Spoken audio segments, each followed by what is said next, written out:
Good morning, good evening, good afternoon, जो भी जब लेक्चर देख रहा है उसके according this is Ankit Arora back with your awaited chapter number 2, that is in AMA. Let us start with question number 43. We have covered up to question number 42 here. Let us now cover question number 43, right? Question number 43 is about a company that is Venus Limited that manufactures 4 products. The products are A, B, C, D. Okay. Production and sales volume is lower than the normal volume. जितना production sales हो रहा है वो actual में बहुत कम है जितना normally होना चाहिए. नॉर्मली जो प्रोडक्शन होना चाहिए, normally the amount of production sales जो होना चाहिए उतना नहीं हो रहा है, कुछ ना कुछ गलती हुई है. Because of which, just because production sales is lower than the normal volume, there is substantial unfavorable variance in recovery of overhead. इसके कारण unfavorable variance है किसमें? overhead की रिकवरी में. We have been given sales, ठीक है, year wise data दिया है हमें. We have been given sales, direct material, wages, overhead, selling and administration overhead, profit loss, unabsorbed overhead, net profit. 50% of factory overhead is variable. Factory overhead ये जो है इसका 50%, factory overhead जो है इसका 50% क्या है? वेरिएबल है at normal operating volume, and the variable selling and distribution overhead, और जो selling distribution है overhead का variable है वो कितना है? 5% of sale. That is what? 5% of sale.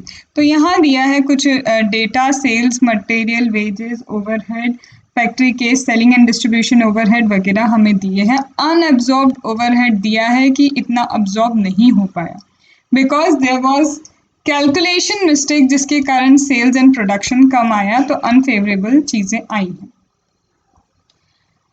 Of total sales of product C, जितना भी सेल सी का होता है, half of the volume is use in market for application in product D, for application in which product D can be substituted. अच्छा, यहाँ ये सी की directly बात क्यों कर रहे हैं? तो देखो, सी में है क्या? सी में लॉसेज हैं, तो वो बोलते हैं कि ये जो सी में लॉसेज हैं इसके कारण उन्होंने डायरेक्टली सी से बात चालू की है.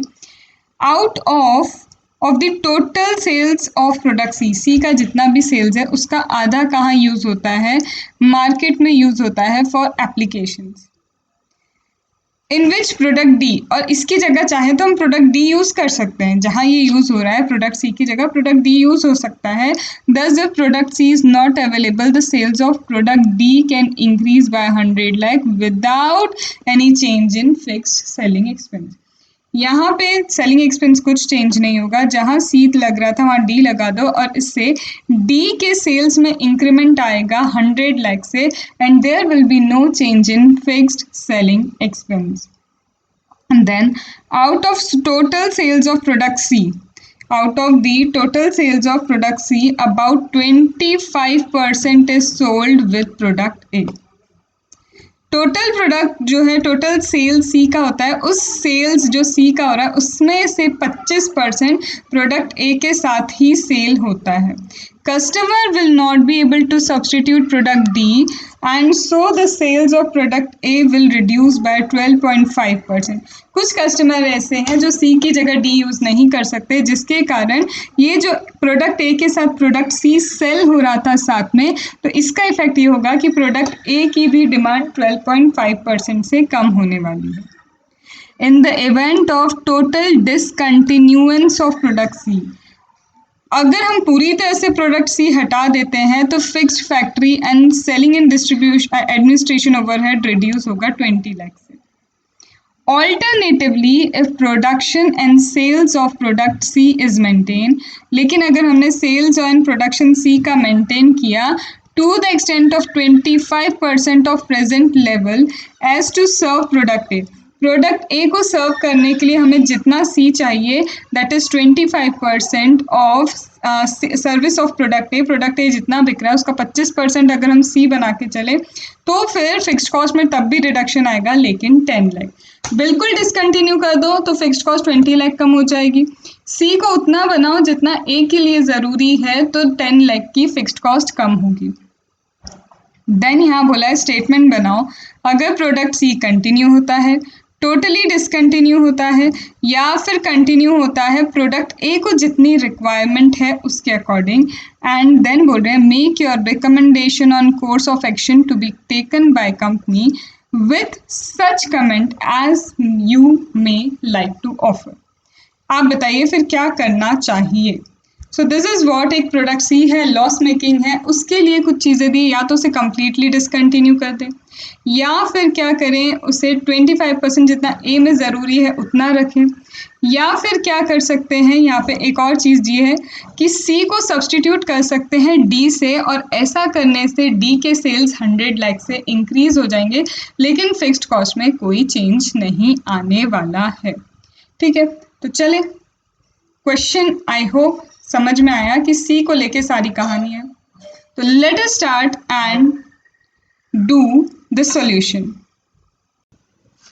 सो बेसिकली क्या है, सी की सारी कहानी है।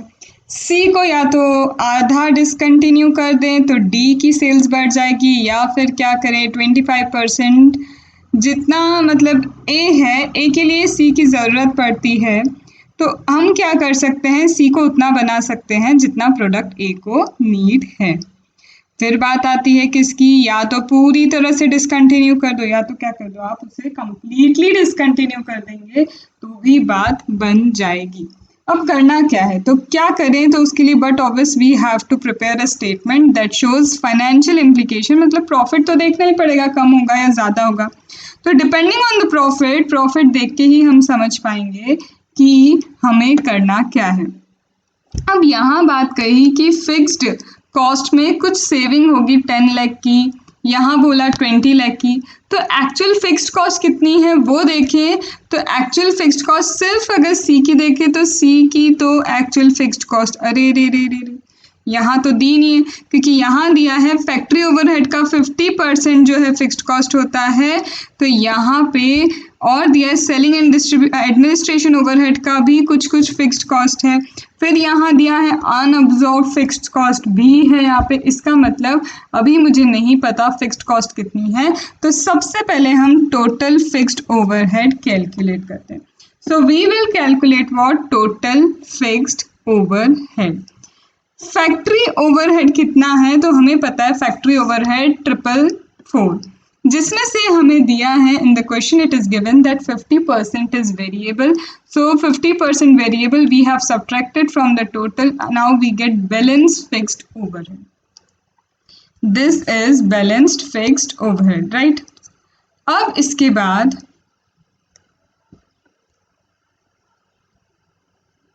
वेट, ये हो गया फर्स्ट, ठीक है। फिर इसके बाद सेलिंग एंड एडमिनिस्ट्रेशन ओवरहेड 240 है, जिसमें से 5% वेरिएबल है, तो वेरिएबल निकाला तो ये हमारा सेकंड नंबर पे आ गया, क्या सॉरी ये हो गया फिक्स्ड। फिर अनअब्जॉर्ब फिक्स्ड ओवरहेड 48 के दे के रखे हैं, तो यहाँ इन तीनों को टोटल किया तो it gives 450, it gives what 450, तो हमारा टोटल फिक्स्ड ओवरहेड निकल गया कितना 450, राइट। यहाँ तक बात समझ में। अब हम स्टार्ट करते हैं हमारे अलग अलग ऑल्टरनेटिव से।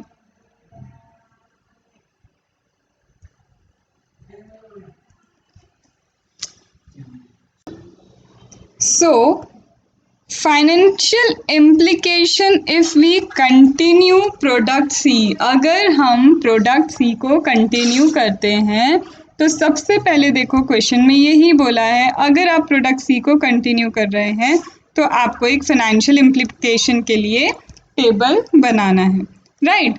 सबसे पहले वही A B C D and total sales आपको डायरेक्टली लेना है, कुछ भी यहाँ सोचना नहीं है।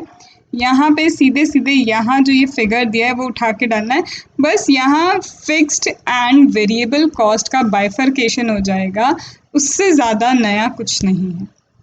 तो basically direct material, direct wages, variable factory overhead जो 50% है, तो A B C D respectively जिसका जितना फैक्ट्री ओवरहेड होगा उसका 50% वेरिएबल है। Selling and administration overhead 5% variable है, ये टोटल हो गया। तो sales minus variable expense will give contribution, तो ये है 474 का कंट्रीब्यूशन, जिसमें से फिक्स्ड ओवरहेड हमने अभी निकाला था दैट वॉज 450, तो ओवरऑल प्रॉफिट कितना है 24, ओवरऑल प्रॉफिट 24 लाख का है। अगर हम इस तरह से देखते हैं तो इस तरह से देखा तो ओवरऑल प्रॉफिट कितना है 24 lakh. Now comes what second में बोला है कि आप एक काम करो, आप सी को डिसकंटिन्यू कर दो। सी को डिसकंटिन्यू करने से डी की सेल्स 100 लाख इंक्रीज हो जाएगी। सी 200 लाख डिसकंटिन्यू किया सॉरी, तो डी क्या होगा, डी की सेल्स बढ़ जाएगी 100 लाख से। ठीक है, देखते हैं ए की सेल्स पे कोई फर्क है, देखते हैं। यहाँ तो ए की सेल्स बोला था, क्योंकि आप सी डिसकंटिन्यू कर रहे हो तो ए की सेल्स 12.5% से रिड्यूस होगी, दैट मीन्स 400 माइनस 12.5 कर लो, या फिर क्या कर लो 400 का 87.5% निकाल लो, बात वही पड़ेगी। तो it will come to be 350, वो कितना आएगा 350। बी पे कोई इम्पैक्ट नहीं है, डी का 100 लाख से क्या बढ़ जाएगा, सेल्स बढ़ जाएगा। This comes the total. अब कहानी ये है डायरेक्ट मटेरियल, वेजेस, ओवरहेड वगैरह की, या तो यहाँ पे आप ये क्या है प्रोपोर्शनेट कैलकुलेशन किया है। मैम प्रोपोर्शनेट कैसे, 400 जब सेल्स थी तो डायरेक्ट मटेरियल इतना लगता है, तो 350 की सेल्स पे डायरेक्ट मटेरियल कितना लगेगा। या तो आप क्या करें, एक ऐसे कैलकुलेट करें, और इसको कैलकुलेट करने में बट ऑब्वियस एग्जाम में आपके पास टाइम बहुत ज़्यादा होना चाहिए। ये नहीं तो आप इसकी जगह क्या कर सकते हैं, आपको पता होना चाहिए पीवीआर रेशियो। आप क्या निकाल सकते हैं, प्रॉफिट वॉल्यूम रेशियो। किसका प्रॉफिट वॉल्यूम रेशियो, यहाँ पे आप क्या करो, यहाँ पे अभी आपने क्या किया है, कंट्रीब्यूशन कैलकुलेट किया है, कहाँ गया हमारा कंट्रीब्यूशन, ये रहा। ये एग्जिस्टिंग वाली चीज़ें ही थी जो चल रही थी, तो यहाँ पे आपने कंट्रीब्यूशन कैलकुलेट किया, यहाँ पे कंट्रीब्यूशन का क्या निकाल लो, प्रॉफिट वॉल्यूम रेशियो निकाल लो। तो 164 डिवाइड बाय 400, ये परसेंटेज कितना निकलता है, ओवरऑल 41% है। ये क्या है 41%। बी पे क्या है 214 डिवाइड बाय 500 इंटू 100 मतलब 42.8%। यहाँ मैं क्या कर रही हूँ, एक एक का पीवीआर निकाल रही हूँ, ये तो डिसकंटिन्यू हो चुका है, और डी का पीवीआर मैंने कैलकुलेट किया। अब डायरेक्टली क्या करो, डायरेक्टली अब क्या करो, 350 है, 350 पे 41% निकाल लो, तो भी तो आपका कंट्रीब्यूशन आ जाता है। Directly you can calculate the contribution, इतना डायरेक्ट मटेरियल वेजेस अलग अलग करने की जरूरत नहीं है, पीवीआर से आप डायरेक्टली कर सकते हो।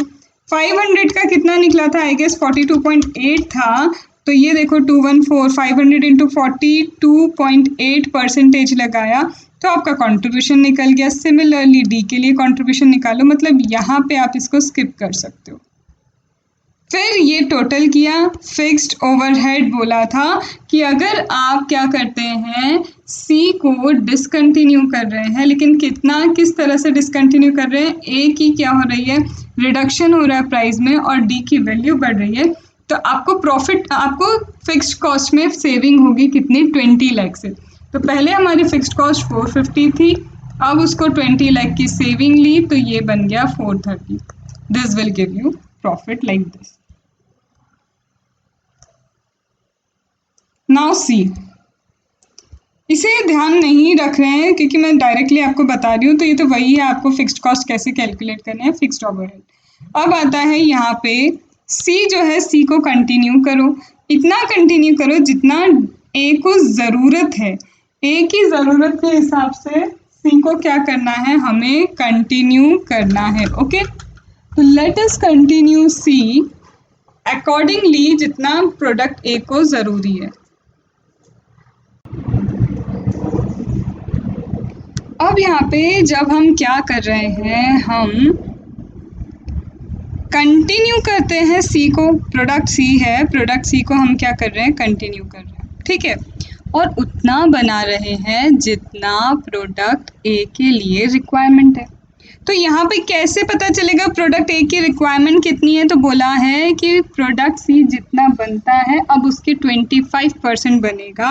अभी तक हमारा प्रोडक्ट सी का जितना सेल्स होता है उसका 25% होगा, तो अब तक 200 लाख की इसकी सेल होती थी, अब उसका 25% होता है 50, मतलब अब सिर्फ 50 लाख तक की इसकी सेल्स होगी। ठीक है, ए पे कोई इम्पैक्ट आया? बिल्कुल नहीं। बी पे तो वैसे भी नहीं आना था, डी पे भी नहीं आना था, तो ये है हमारा सेल्स। फिर वही करो, आपको इच्छा इतनी है कैलकुलेशन की तो करो, वरना पीवीआर रेशियो दैट इज आपको क्या करना है, पीवीआर आपने कैलकुलेट करके रखा है। हमने यहाँ पे कितना किया था, 41% था हमारा, तो 400 का 41% कितना होता है, इट कम्स 164। ठीक है, तो इसी तरह से आप यहाँ पे भी कैलकुलेट कर सकते हो। सी का देख लो पीवी रेशियो क्या था एग्जिस्टिंग में जो पीवी रेशियो था सी का वो ले लो। ठीक है, लेकिन यहाँ पे अब क्या हुआ, ये कंट्रीब्यूशन निकला, अब यहाँ बोला था कि फिक्स्ड कॉस्ट जो होगी वो सिर्फ 10 लाख कम होगी जब आप सी को कंटिन्यू करते हैं, लेकिन इतना कंटिन्यू कर रहे हैं कि जितनी रिक्वायरमेंट ए की है तो फिक्स्ड कॉस्ट तो कम होगी, फिक्स्ड ओवरहेड तो कम होंगे, लेकिन सिर्फ 10 लाख।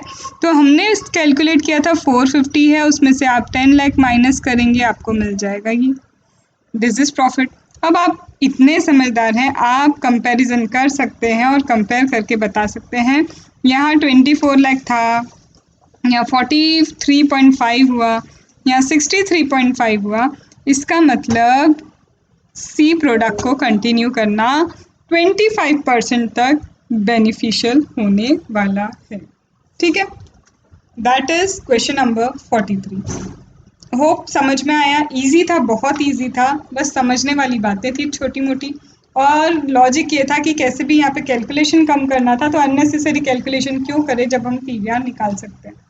ठीक है, now let us come to question number 44. Let us come to question number 44. अब ये जो क्वेश्चन नंबर 44 है, ब्लूम लिमिटेड के 3 प्रोडक्ट हैं A B C. Bloom limited के कितने, 3 प्रोडक्ट हैं ए बी सी। ठीक है, अब ये ए बी सी का पीक सीजन में sales price and off season में सेल्स प्राइस हमें दिया है।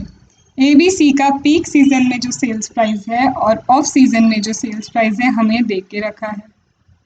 हमें मटेरियल कॉस्ट पता है, हमें क्या पता है, मटेरियल कॉस्ट पता है, लेबर पता है पीक सीजन में कितना होना है, ऑफ सीजन में लेबर पता है हमें, वेरिएबल प्रोडक्शन ओवरहेड पता है, वेरिएबल सेलिंग ओवरहेड जो सिर्फ पीक सीजन में ही लगेगा, variable selling overhead that will occur only in peak season वो भी दिया है। Labour are required for 1 unit of product, 1 unit अगर प्रोडक्ट का बनाना है तो 8 घंटे ए लेता है, 11 घंटे बी लेता है, 7 घंटे हमारा सी लेता है। Material cost, variable production overhead are same for season as well as off season. आप मटेरियल कॉस्ट की बात करें, आप वेरिएबल प्रोडक्शन ओवरहेड की बात करें, they are same whether it is peak season whether it is off season. लेकिन variable selling overhead off season में नहीं होता, और ये हमें यहीं से पता चल गया था जब उन्होंने बोला ओनली पीक सीजन, मतलब ऑफ सीजन में वेरिएबल सेलिंग ओवरहेड हम इनकर नहीं करते हैं।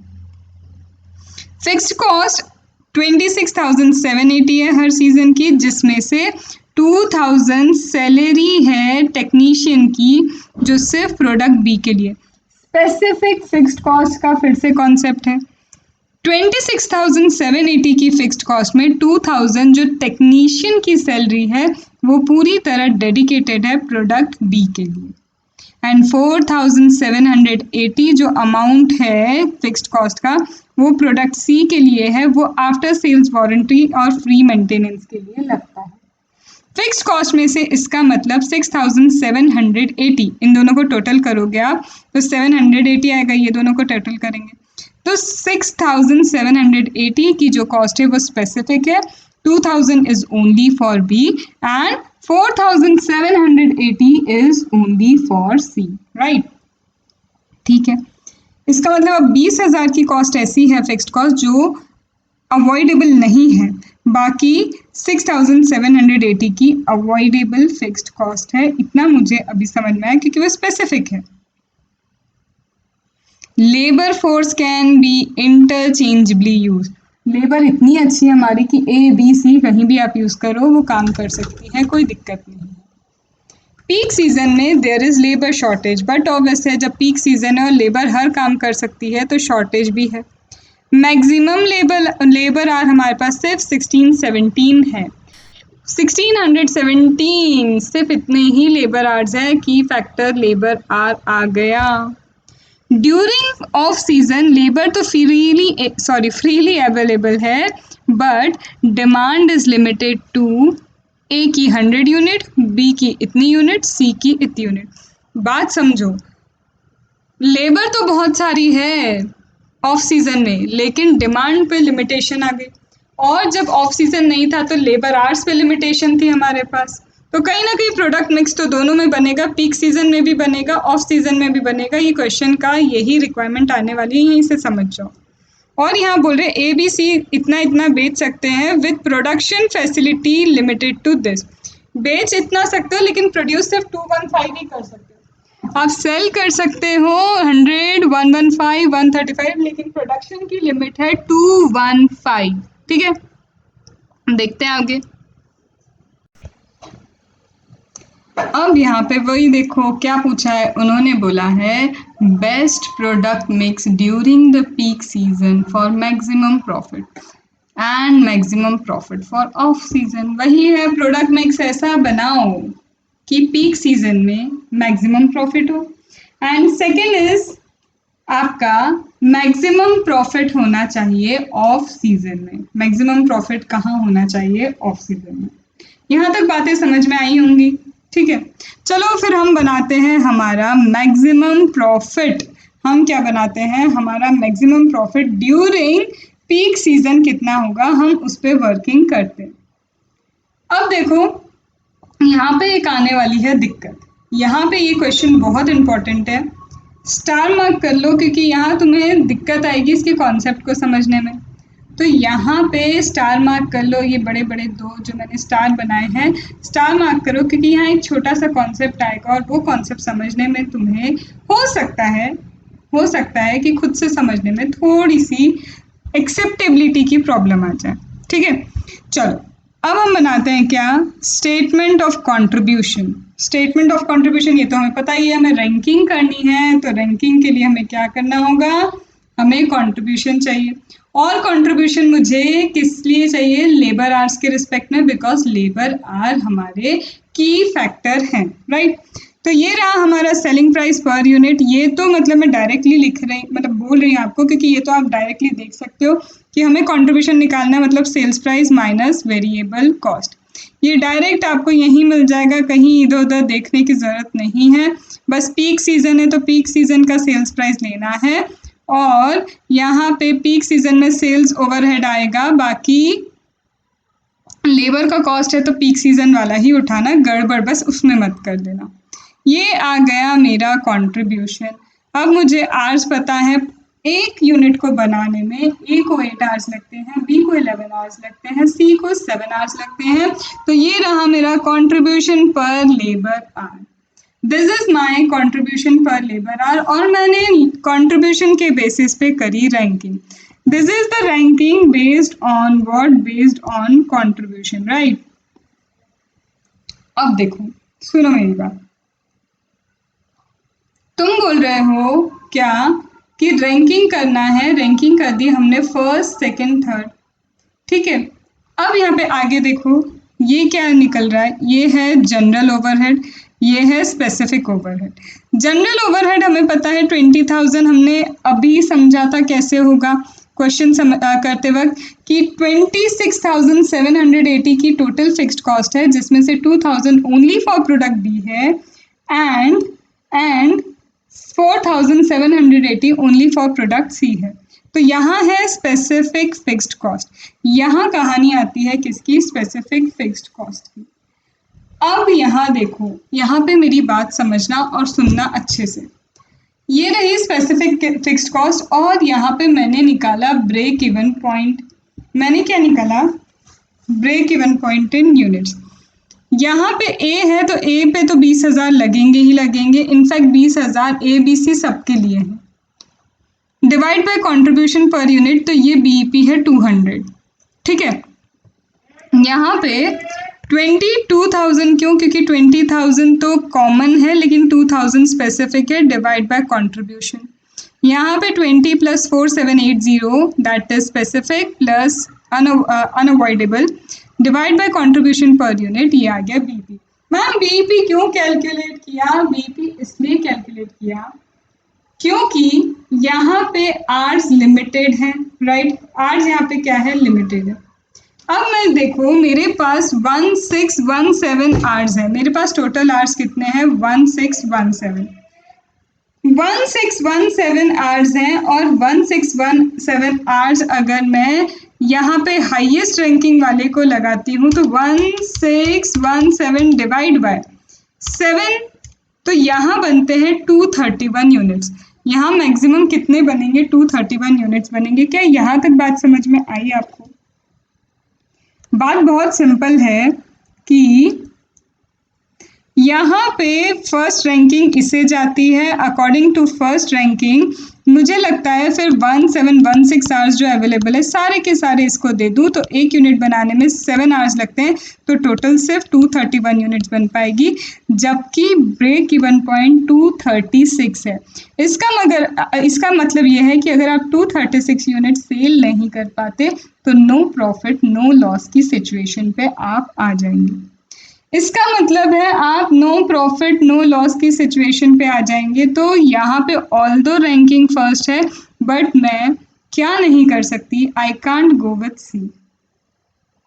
ठीक है, सेकंड नंबर पे हम ए को देख लेते हैं। फिर से 1617 डिवाइड बाय 8, 202 यूनिट्स लगेंगे इसे प्रॉफिट पे आने में।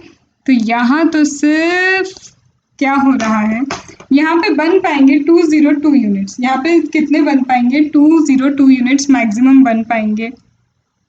ठीक है, और यहाँ ब्रेक इवन कितना चाहिए? 200 यूनिट्स का ब्रेक इवन चाहिए। तो यहाँ तो बात बनती है, पर इसके पहले हम एक बार यहाँ भी देख लेते हैं। सी भी आपकी संतुष्टि के लिए बी भी दिखा देती हूँ। बी में कितना है? 11 आवर्स लगते हैं। 1617 आवर्स अवेलेबल है, डिवाइड बाय 11 147, जबकि ब्रेक इवन 200 है। मतलब आप सी के बारे में नहीं सोच सकते। आप किसके बारे में नहीं सोच सकते? बी के बारे में वैसे भी नहीं सोचेंगे क्योंकि थर्ड नंबर पे आता है वो, क्योंकि वो आता है थर्ड नंबर पे। लेकिन आप क्या कर सकते हैं? ए बना सकते हैं 202 यूनिट्स, जबकि उसका ब्रेक इवन कितना है? 200। इसका मतलब ऑल्दो रैंकिंग वाइज हमें जाना सी के साथ चाहिए था। Although ranking wise we should have gone for C, but यहाँ पे कैपेसिटी कंस्ट्रेंट होने के कारण हम ब्रेक इवन पॉइंट भी टच नहीं कर पाएंगे सी में, तो इसलिए हम जाते हैं फिर बी की तरफ और हम डायरेक्टली बनाएंगे, ए की तरफ और हम डायरेक्टली बनाएंगे ए की 202 यूनिट्स, कंट्रीब्यूशन पर यूनिट 100 है, फिक्स्ड कॉस्ट ए की 20,000 है, 200 का प्रॉफिट होगा। 200 का क्या हो जाएगा? प्रॉफिट हो जाएगा। इसके बाद अब आप बना सकते हैं ऑफ सीजन का statement of contribution and demand. अब हम ऑफ सीजन का statement of contribution and demand बना सकते हैं। सेल्स प्राइस हमें पता है ऑफ सीजन कितनी है, मटेरियल लेबर वेरिएबल ओवरहेड हमें पता है एंड कंट्रीब्यूशन पर यूनिट यहाँ निकल जाएगा ABC का। रैंकिंग यहाँ पे क्या है? अब रैंकिंग क्या है? रैंकिंग हमें यहाँ पे करनी है ऐसे। देखो एक बार आपने क्या किया, पीक सीजन के लिए रैंकिंग देख ली, एक बार आपने पीक सीजन के लिए रैंकिंग देखी, रैंकिंग देखने के बाद ये वाली कहानी थी। अब सिमिलरली हम ऑफ सीजन के लिए कर रहे हैं, वही कहानी अब हम ऑफ सीजन के लिए रिपीट कर रहे हैं। ऑफ सीजन की सेलिंग प्राइस देख लो, ऑफ सीजन का direct material, labour, variable overhead देख लो, ऑफ सीजन का कंट्रीब्यूशन आ जाएगा और फिर आप कंट्रीब्यूशन पर यूनिट के बेसिस पे क्या करेंगे, रैंकिंग करेंगे। मैम गलत कर रहे हैं आप, कैसे गलत कर रहे हो मैम, आपने यहाँ पे कंट्रीब्यूशन पर यूनिट क्यों लिया, कंट्रीब्यूशन पर लेबर आर लेना चाहिए था ना। जो हमारे पास कमी है वो तो उसी की कमी है, हमारे पास लेबर आर्स की कमी पर आप ये चीज भूल रहे हैं। वो पीक सीजन था, ये ऑफ सीजन है, ऑफ सीजन में आप ज्यादा से ज्यादा प्रोडक्शन कितने यूनिट्स का कर पाएंगे, तो यहाँ दिया है हम ज्यादा से ज्यादा प्रोडक्शन कर पाएंगे सिर्फ 215। हम कितने यूनिट्स का प्रोडक्शन कर पाएंगे, सिर्फ 215 यूनिट्स का। इसका मतलब यहाँ पे जो लिमिटिंग फैक्टर है वो लिमिटिंग फैक्टर आपका यूनिट्स है, तो इसलिए कंट्रीब्यूशन पर यूनिट निकाल के हमने रैंकिंग की। चलो रैंकिंग कर दी, लेकिन अब दूसरी चीज ये आती है कि maximum demand A B C की हमें देके रखी है कि मैक्सिमम ए आप 100 यूनिट्स का दे पाएंगे, बी 115 की डिमांड आएगी, सी की 135 की डिमांड आएगी। ए की डिमांड 100 है, बी की डिमांड 115 है, सी की डिमांड 135 है। चलो रैंकिंग तो कर दी, रैंकिंग तो कर दी हमने, लेकिन ये रैंकिंग के हिसाब से भी हम क्या कर सकते हैं, सिर्फ 215 यूनिट्स ही बेच सकते हैं। तो मैं ज़्यादा क्या करूँ, मैं कैसा कॉम्बिनेशन बनाऊँ कि मुझे कंट्रीब्यूशन ज़्यादा मिले, मुझे कॉम्बिनेशन ऐसा बनाना है कि मुझे कंट्रीब्यूशन ज़्यादा मिले। तो सबसे पहले मैंने यहाँ पे लिख लिया contribution per unit and first option पे, फर्स्ट ऑप्शन में मैंने क्या किया, रैंकिंग वाइज चलना स्टार्ट किया। रैंकिंग किसको मिली है, बी एंड सी को, तो मैं बी एंड सी पे आती हूँ। अभी सिर्फ बी एंड सी बना रहे हैं, बी एंड सी में भी मैं ज़्यादा सबसे ज़्यादा क्या बनाऊंगी, सबसे ज़्यादा मैं बी बनाऊंगी और फिर सी बनाऊंगी। तो बी तो 125 पूरा, बी जो है बी 125 पूरा बना लूंगी मैं। सॉरी बी का कितना है, एक सेकेंड, बी जो है मैक्सिमम डिमांड 115 है, तो बी की डिमांड 115 है, तो पूरा 115 बनाएंगे, बचा हुआ हम सी का। यहाँ कंट्रीब्यूशन कैलकुलेट कर लिया हमने, यहाँ क्या किया, कंट्रीब्यूशन कैलकुलेट किया, total contribution minus fixed cost, ये रहा प्रॉफिट या लॉस, तो यहाँ है लॉस। दूसरा ऑप्शन लेते हैं, दूसरा ऑप्शन क्या है, एक बार बी सी बनाए, एक बार क्या करते हैं हम ए बी बनाते हैं और एक बार ए सी बनाते हैं, मतलब ये कॉम्बिनेशन ट्राई कर रहे हैं।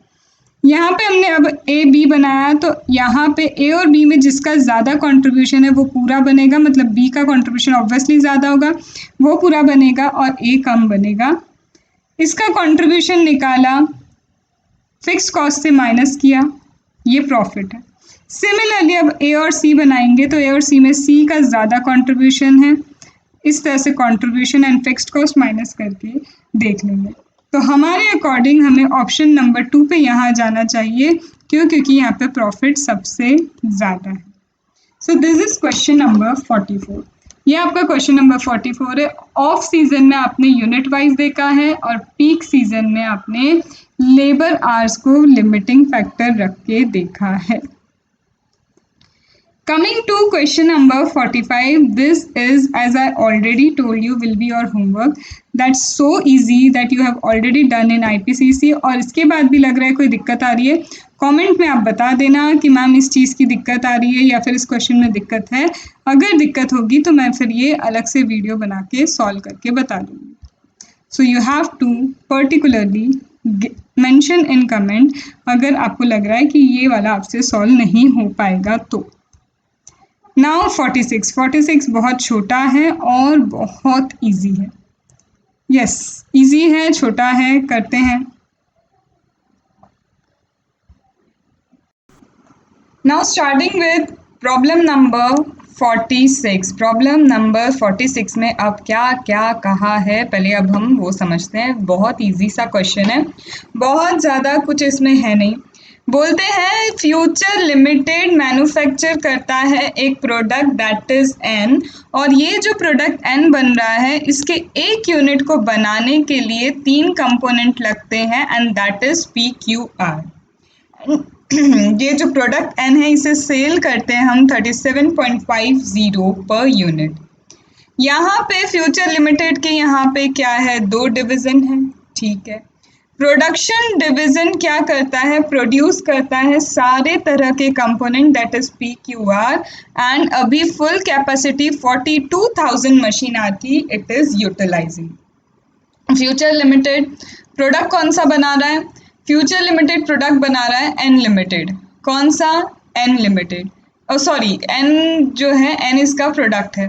ये एन प्रोडक्ट में कंपोनेंट लगते हैं, कितने कंपोनेंट्स लगते हैं, 3 कंपोनेंट्स लगते हैं नेम्ड PQR, ठीक है। अब ये जो PQR है यहाँ पे फ्यूचर लिमिटेड के पास 2 डिवीजन है और इन 2 डिवीजन में क्या होता है, फ्यूचर लिमिटेड मैन्युफैक्चर करता, कंपोनेंट को मैन्युफैक्चर करता है। अब ये जो प्रोडक्ट एन बना है इसे 37.5 मतलब 37.5 रुपीज़ में से सेल कर दिया जाता है। फुल कैपेसिटी यूटिलाइजेशन हो रहा है, यहाँ पे कंपोनेंट जो बन रहे हैं कहाँ पे, प्रोडक्शन डिवीजन में। इसका जो कैपेसिटी है 42,000 मशीन आ रहा है और वो पूरी तरह से यूटिलाइज हो रहा है, मतलब हमारे पास कोई और कैपेसिटी नहीं है, बढ़ाना पड़ सकती है कैपेसिटी, ठीक है। फिर आता है असेंबली डिवीजन। असेंबली डिवीजन में बाकी का बचा हुआ काम कंप्लीट करा जाता है, कंपोनेंट्स को असेंबल किया जाता है एंड रेडी किया जाता है उसे फॉर सेल। प्रोडक्ट एन जो मैन्युफैक्चर होता है वो 100 की बैचेस में होता है, मतलब एक बैच में 100 यूनिट। प्रोडक्ट एन जो है वो एक बैच में 100 यूनिट है, एक बैच में कितने हैं, 100 यूनिट है, एक बैच के 100 यूनिट्स बनते हैं। डेटा रिलेटिंग टू पर बैच आर, पर बैच से रिलेटेड डेटा है वो क्या दिया गया है, पर बैच से रिलेटेड जो डेटा है वो कुछ इस तरह से है, मशीन आर कंपोनेंट P के लिए, Q के लिए, R के लिए दिया है 15, 25, 30। 15 hours for component P, 25 hours for component Q and component R के लिए चाहिए 30 मशीन आवर्स, ठीक है, पर कंपोनेंट के लिए। वेरिएबल कॉस्ट हमें दे के रखी है ओवरऑल, फिक्स्ड कॉस्ट हमें पूरा दे के रखा है, टोटल कॉस्ट यहाँ पे पूरा दे के रखा है, ठीक है। टोटल कॉस्ट इनफैक्ट आप जानते होंगे, variable cost plus fixed cost. Assembly में क्या है, असेंबली में लगने वाली वेरिएबल एंड फिक्स्ड कॉस्ट दी है और ये overall cost of the project आ गई, ठीक है। ये जो प्रोडक्ट बन रहा है उसकी ओवरऑल एक जो एन है, एन प्रोडक्ट में कितनी वेरिएबल कॉस्ट लग रही है, कितनी फिक्स्ड कॉस्ट लग रही है, ये टोटल यहाँ पे हमें दिया है। अब बोलते हैं नेक्स्ट ईयर कंपनी ने एस्टिमेट किया कि sales can go up by 50% more than the present sale. आज जितनी भी सेल्स हैं अभी कंपनी बोल रही है इससे ज़्यादा हो सकती है, और कितनी हो सकती है, मोर देन प्रेजेंट से 50% अबाव हम जा सकते हैं, एंड इवन 75% भी हो सकती है इफ प्रोडक्शन कैपेसिटी अवेलेबल हो। सेल्स तो तभी बढ़ा पाओगे जब प्रोडक्शन कैपेसिटी बढ़ाओगे, क्योंकि ऑलरेडी दिया है 42,000 आवर फुल्ली यूटिलाइज हो रहे हैं, फुल कैपेसिटी है। तो यहाँ पे वही बोल रहे हैं कि अगर आपको प्रोडक्शन, आपको सेल्स 50 या फिर 75 जितना भी इंक्रीज होगा, अगर वो करना है तो आपको साथ में प्रोडक्शन कैपेसिटी भी तो इंक्रीज करनी होगी। मशीन की कैपेसिटी तो इंक्रीज हो नहीं सकती। Even though workers in assembly can be increased as per the requirement without any increase in fixed cost। देखो मशीन कैपेसिटी उन्होंने पहले ही बोल दिया 100% यूटिलाइजेशन है यहाँ, लेकिन हाँ वर्कर जो है असेंबली डिवीजन में उन्हें इंक्रीज किया जा सकता है और कोई फिक्स्ड कॉस्ट पे चेंज नहीं आएगा। अब बोलते हैं ये जो डिमांड इंक्रीज हुई है, ठीक है, ये जो इंक्रीज हुई है डिमांड, यहाँ ये इंक्रीज डिमांड को कैसा पूरा करें, कैसे करेंगे, तो वो बोलते हैं कि यहाँ पे जो प्रोडक्शन है, production can be taken up and processed in assembly division. ये प्रोडक्शन कहाँ हो सकता है, असेंबली डिवीजन में, क्योंकि वर्कर्स वहाँ पे इजीली आ सकते हैं, तो प्रोडक्शन वहाँ कर दो, प्रोडक्शन वहाँ करो, और कंपोनेंट्स को हम क्या करते हैं, बाजार से खरीद लेते हैं। बाजार से कंपोनेंट्स खरीद लो, वर्कर्स बढ़ा दो असेंबली डिवीजन में, कंपोनेंट्स खरीद के लाएंगे और प्रोडक्शन क्या हो जाएगा, कंप्लीट हो जाएगा। अब कंपनी के पास डेटा आता है, प्राइस कोटेशन आता है कि बाहर से PQR अगर आप खरीदना चाहते हैं तो ये रहा उसका purchase price. This is the purchase price if you want to purchase from the market. अब वो बोलता है determine the production and profit being earn at present. अभी का बताओ भैया, अभी प्रोडक्शन कितना है, अभी प्रॉफिट कितना है, मतलब एट प्रेजेंट वाली चीजें बता दो। ठीक है, हमें पता है एट प्रेजेंट 100 यूनिट्स बनते हैं एक बैच में, 42,000 आवर्स हमारे पास अवेलेबल हैं, और इन टोटल यहाँ पे अगर मैं देखूँ, यहाँ पे इन टोटल कर दूँ अगर मैं, तो मुझे पता है 25 + 15 + 30 will give near about 70. It will give 70. मतलब मेरे पास यहाँ पे कितने 70 आवर्स हैं। तो 42,000 डिवाइड बाय 70 कर दूं अगर मैं, तो 42,000 डिवाइड बाय 70 मतलब 600 बैचेस बनेंगी मेरी, 600 बैचेस बनेंगी, क्योंकि ये पर बैच का दिया है ना। ये क्या है, PQR क्या बैचेस में बन रहे हैं, तो एक बैच में 100 यूनिट बनते हैं और 100 यूनिट के लिए 15 आवर्स है, ये बैच का टाइमिंग दिया है। तो इसका मतलब 42,000 टोटल आवर्स हैं डिवाइड बाय टोटल टाइमिंग, तो 600 बैचेस काम कर रही हैं एट प्रेजेंट। ठीक है, तो ये देखो यहाँ पे सबसे पहले हमें एट प्रेजेंट की कहानी बोली, फिर बोलते हैं indicate which of the component should be purchase and it in what quantity. कौन सा कंपोनेंट परचेज करें, कितनी क्वांटिटी में परचेज करें at two estimated level, that is 50 and 75%। ठीक है, बता देंगे हम। फिर बोलते हैं prepare statement showing company's profitability at both the level. दोनों लेवल पे कंपनी की प्रॉफिटेबिलिटी आपको बतानी है। ठीक है, देखते हैं सबसे पहले फर्स्ट के लिए, जैसा मैंने कहा कि मशीन आवर्स कितने यूटिलाइज हो रहे हैं 100 यूनिट्स की पर बैच में, तो ये है overall total 70 hours. Number of hours हमारे पास अवेलेबल कितने हैं 42,000, that means at present 600 batches are going on. At present 600 batches are going on. ठीक है, 600 बैचेस चल रही हैं, 600 बैचेस, एक बैच में 100 यूनिट बनते हैं, तो ओवरऑल यूनिट्स कितनी बन रही हैं, overall 60,000 units are being produce. अभी 60,000 यूनिट्स हम प्रोड्यूस कर रहे हैं। हमें प्रॉफिटेबिलिटी बोलिए, बिल्कुल निकाल देंगे, सेल्स रेवेन्यू निकाल सकते हैं। 60,000 यूनिट, एक यूनिट सेल होता है 37.5 में, और मुझे PQR से रिलेटेड पूरी वेरिएबल कॉस्ट का स्ट्रेटेजी दिया हुआ है, यहाँ पे पूरा डेटा हमारे पास है, वेरिएबल कॉस्ट का डेटा।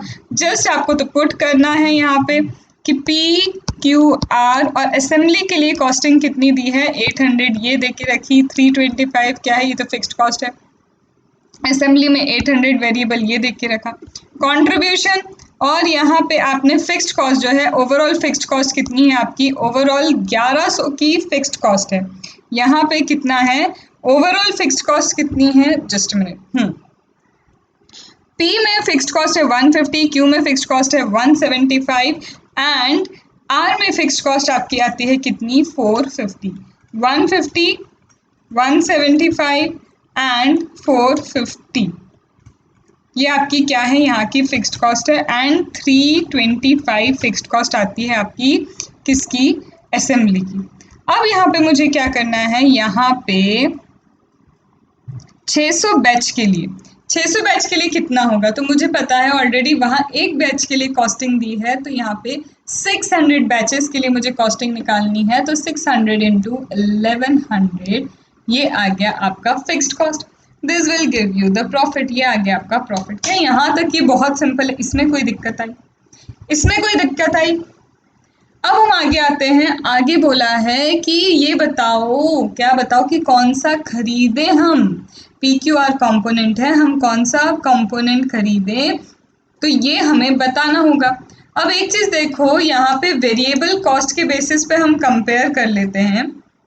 ठीक है, वेरिएबल कॉस्ट पर आवर निकाल लेते हैं, मशीन आवर कितना पड़ता है और बाहर से कितने में हमें मिल रहा है वो कंपोनेंट। तो मुझे ये पता है PQR जो मुझे बाहर से ऑफर हो रहा है उसकी प्राइसिंग क्या है।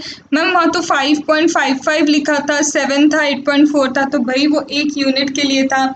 हम यहाँ बैच वाइज कैलकुलेशन कर रहे हैं, एक बैच में 100 यूनिट बनते हैं, तो 5.55 इंटू 100 करोगे तो ये 100 यूनिट के लिए आपका प्राइस ऑफर आ गया। वेरिएबल कॉस्ट 100 यूनिट के लिए कितनी है, 375, 450, 450। यहाँ देखो खरीदने जाओगे 555 दे के आओगे और यहाँ घर में बनाओगे 375। कहीं ना कहीं सेविंग होगी कितनी, अगर घर में बनाया तो 180 की सेविंग होगी, यहाँ घर में बना तो 250 की सेविंग है, और ये घर में बना तो 390 की सेविंग है। इसे मशीन आर रेट पे निकाल ले, क्योंकि की फैक्टर हमारा मशीन आर है। की फैक्टर हमारा क्या है, मशीन आर। अब एक चीज बताओ, अगर मैंने पी को प्रोड्यूस नहीं किया, ठीक है, पी को प्रोड्यूस नहीं किया मैंने, तो सेविंग सिर्फ 12 रुपीज़ है। सॉरी, पी को घर में बनाएंगे तो 12 रुपये की सेविंग होगी, क्यू को घर में बनाएंगे 10 रुपये की सेविंग होगी पर मशीन आर के हिसाब से, और आर को अगर हम हमारे घर में मतलब फैक्ट्री में बनाएंगे 13 होगी। तो मैं सबसे पहले क्या चाहूँगी, मैं किसको बनाऊँ रैंकिंग में, बट ऑब्वियस इसको दूंगी कि इसे घर में बनाने से मुझे 13 रुपये सेव होते हैं 1 घंटे के, इसे बनाने से 12 और इसे बनाने से 10 रुपये सेव होते हैं। क्या ये ranking on the basis of saving हो गई? Ranking on the basis of saving हमने कर दिया कि फर्स्ट हमें आर बनाना चाहिए, फिर क्यू, फिर पी। तो यहाँ पे कहीं ना कहीं ये समझ में आ रहा है कि सबसे पहले खरीदना चाहिए हमें क्यू। अगर खरीदना पड़े तो जाके क्यू खरीद लो, फिर खरीदना पड़े तो पी खरीदना, और फिर खरीदना पड़े तो जाके आर खरीद लेना। तो जाके क्या खरीद लेना, आर खरीद लेना। ठीक है, अब दोनों लेवल पे 50% एंड 70% के लेवल पे हम कैलकुलेट करते हैं चीज़ें। पहले हम बोलते हैं 50% का लेवल कैसे होगा। 600 बैचेस अभी चल रही हैं, अभी 600 बैचेस चल रही हैं। 600 प्लस 50% मतलब 300 होगा। 600 का 50% होता है 300, 600 प्लस 300 मतलब अब 50% लेवल पे 900 बैचेस हो जाएंगी। मेरे पास लेकिन कितना आ रहा है, 42,000 आ रहा है। मेरे पास से 42,000 आ रहा है, और जो सबसे पहले मुझे किसको देना है, आर को अलोकेट करना है। और आर की एक बैच को 30 आवर्स लगते हैं, और मुझे अब 900 बैचेस के लिए टाइम अलॉट करना है। तो आर को चले गए 27,000 आवर्स। आर के पास कितने गए, आर के पास चले गए 27,000 आवर्स। रिमेनिंग मेरे पास कितना बचता है, 27,000 माइनस कर लेते हैं हम 42,000 में से, तो ये ऑलरेडी वैसे लिखा है 15,000 बचता है। अब मुझे देना है पी को, तो 900 बैचेस हैं, एक बैच में 15 आवर्स लगते हैं, तो 13,500 hours are needed by P, दे दिए। अब बचते हैं 1500, ओनली 1500 आवर्स बचे हैं। तो इन 1500 आवर्स को आप क्या करेंगे, आप डिवाइड करेंगे किससे, नंबर ऑफ बैचेस।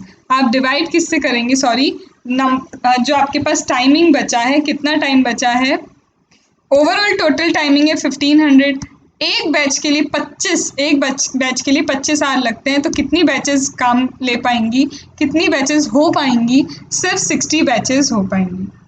मतलब 16 into 100 सिर्फ आप 6000 यूनिट्स बना पाएंगे, बाकी यूनिट्स आप नहीं बना पाएंगे।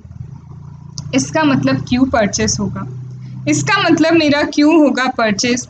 900 बैचेस हमने प्लान की थी भाई साहब, लेकिन 60 बैचेस ही हो पा रही हैं, 840 बैचेस हम नहीं कर पाएंगे, और इसके लिए कंपोनेंट खरीदना होगा। तो 840 बैच में, एक बैच में 100 यूनिट्स बनते थे, तो हमें कहीं ना कहीं 84,000 यूनिट्स अब परचेस करने होंगे।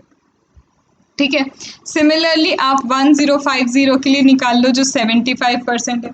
600 का आपको क्या करना है, 600 जो है 600 में आपको 1.75 इंटू करोगे, या फिर यूँ बोलो कि 600 प्लस 75% करोगे तो 1050 बैचेज है। सिमिलरली आपको अलोकेशन करना है, पूरा एलोकेशन कैसे होगा? 42,000 आवर्स सबसे पहले जाएंगे आर को, फिर बचे कुछ आवर्स किसको जाएंगे? पी को। आवर्स कम है, पी को कितने चाहिए? 1050 के अकॉर्डिंग इंटू 15 करें तो 15,750 आवर्स रिक्वायर्ड है। 1050 इंटू 15 करते हैं तो यहाँ पे पी को रिक्वायरमेंट ज़्यादा थी, नहीं दे पाए। सिर्फ आवर्स हमारे पास 10,500 है, 10,500 डिवाइड बाय 15 किया तो हमें पता चला सिर्फ 700 बैचेस हो पाएंगी। मतलब यहाँ पे भी बैचेस कम है, यहाँ तो बैचेस हो ही नहीं पाएंगी। तो 1050 में से 700 माइनस करो, 350 बैचेस आप नहीं ले पाओगे, जिसके अकॉर्डिंग हम बता सकते हैं एक बैच में 100 यूनिट बनते हैं, मतलब 35,000 यूनिट्स प्रोड्यूस नहीं हो पा रहे हैं, वो खरीदने हैं पी के। क्यू के तो ओवरऑल खरीदने 1050 इंटू 100 कर लो, क्योंकि ओवरऑल 1,05,000 यूनिट्स आपको परचेज करना है। अब हमें बताना है प्रॉफिटेबिलिटी। 900 बैच है या फिर 1050 है तो इन पे प्रॉफिटेबिलिटी। सेल्स तो क्या है? सेल तो सेम होगा, 90,000 यूनिट्स बने हैं, 90,000 इंटू 37.50 और यहाँ इतने यूनिट्स बनेंगे तो उसका ये सेल्स रेवेन्यू। फर्क आएगा वेरिएबल कॉस्ट में, डिफरेंस होगा वेरिएबल कॉस्ट में। 900 में आपको क्या करा था? 900 में पी परचेस करना पड़ा? नहीं, घर में ही बन गया। तो घर में बना है तो 375। लेकिन जब हमने बात की 1050 की तो वहाँ पे हमें खरीदना पड़ा था, वहाँ पे बाहर से खरीदना पड़ा था। 700 घर में बन गया, बाकी का 700 बाकी का 200 मतलब 200 बैचेस का क्या होगा? अकॉर्डिंग टू मार्केट प्राइस लोगे आप वेरिएबल कॉस्ट। तो यहाँ पे आपको क्या करना है? पी एन क्यू का कितना मार्केट से लिया उसकी वेरिएबल कॉस्ट, कितना घर से बनाया उसकी वेरिएबल कॉस्ट। ये देखो, पी जब आपने परचेस किया था तो बाकी का बचा हुआ जो है परचेस है वो कहाँ से होगा? बाकी का बचा हुआ 350 है, 1050 माइनस 700 तो 350 एक बैच में, एक बैच है, एक बैच के अकॉर्डिंग हमने निकाला था तो 350 के अकॉर्डिंग वेरिएबल कॉस्ट कितनी होगी? ये 350 बैचेस हैं। ओके, क्यू है तो क्यू में क्या है? पूरा की पूरा यहाँ तो खरीदना पड़ा था, यहाँ सिर्फ 840 के बैच के अकॉर्डिंग खरीदना पड़ा। फिर असेंबली कॉस्ट पे आ जाते हैं तो असेंबली कॉस्ट 900 बैचेस के लिए एंड 1050 के लिए कितनी होगी? तो असेंबली कॉस्ट देखो, असेंबली कॉस्ट की अगर हम बात करें तो यहाँ पे असेंबली कॉस्ट क्या है? 800 और यहाँ कितनी दी है? 800 दी है असेंबली कॉस्ट। अब यहाँ पे ये जो 800 असेंबली कॉस्ट दी है,